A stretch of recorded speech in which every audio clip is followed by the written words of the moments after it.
Hey, I'm Susannah Locketti. I'm a nationally recognized meal planning expert from good old Boston, Massachusetts. I spent 3 years as the food expert for MomLogic.com from the producers of The Ellen Show. So basically, I am the Terminator for solving the meal planning dilemmas of modern moms. So one of the best ways to get to know me is take a look at a couple of the most commonly asked questions I get from moms, and we'll see how I put them into practice in my own unconventional kitchen. So I hear this question all the time, and you know what? I'm a total sneak when it comes to getting my kids to eat healthy.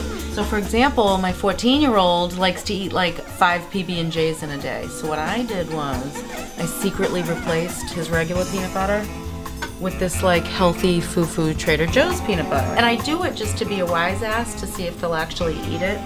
This one has 85% less fat, 40% less calories. I even got the low sodium type. So let's open it up and see if he actually ate it. Look at that. So this social experiment was a success. So one little healthy switch there. So let's look in the fridge and see what else I've switched around on them. Now this one is a funny one. Fat-free ricotta cheese. So what I do is I add it to their banana muffin recipe. I make a homemade banana muffin and I swap in ricotta cheese, and it actually makes a really moist banana muffin. But I don't tell them I do this. I just put it in there. One little healthy swap. It works. They have no idea. So I call them banana cannoli muffins. I don't call them banana ricotta muffins, I'll tell you. You know, I just switched over to skim milk. Tough Nuggies, that's what my mother told us. Tough Nuggies. This is another product I switched out on them. This is, and you notice the label's turned back because I don't want them to see, like make a whole big deal out of it. So this is a product I really like. It's a pasta that has 2.5 times the fiber of regular pasta, but it's white. So it's not like a mealy, grainy, you know, whole wheat pasta that they're not going to eat. And if you think that they're going to see this and then not eat it, I put the pasta in one of those glass pasta containers right on the counter, then they're not even going to know what you're buying. So sneaky, sneaky, sneaky. So here's how I got my kids how to eat sweet potatoes. This is a good one. So you cut these up into French fries, spray them with olive oil cooking spray, salt and pepper, put them in the oven at 425 for about 45 minutes, and then so the kids would eat them. I called them Halloween French fries. That's how I got the kids to eat these. They're like, well, why are they orange? I'm like, oh my God, it's magic. Basically, the rule is, what happens in the kitchen stays in the kitchen, right? The first piece of advice I would give you to save money is don't super coupon. And I've seen these super couponing shows, and I don't know, everybody just looks so darn stressed out at the cash register. Save yourself the stress. Get the store's circular, and what I like to do is go right for what is the protein that's on sale.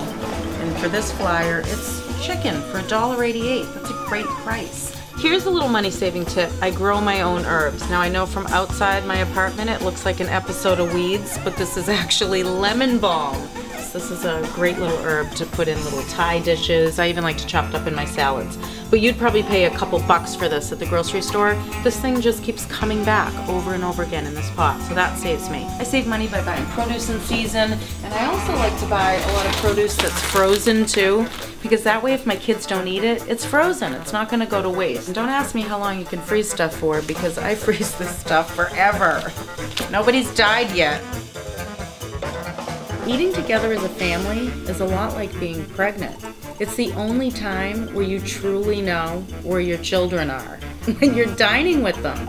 And with meal planning, unlike being pregnant, 3 opportunities during the day, every single day, that you get to eat with your kids and communicate. The dining room table is one of the coolest places for communication to happen in a family.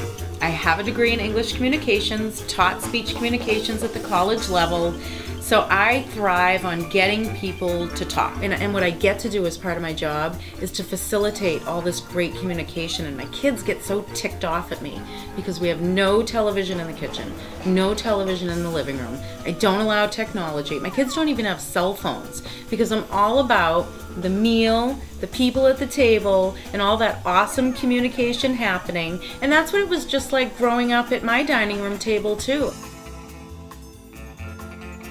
My mother actually taught me when I was 5 years old. She sat me down at the kitchen table And she said, "You're never gonna get married unless you know how to cook." So she taught me how to make apple pie, and she forced me to make 3 apple pies from scratch. It was really sweet. She made me make a lattice top crust, a crumble crust, and a standard crust apple pie. And wouldn't you know, married and divorced, my husband hated apple pie. So she had a very poor recipe for love.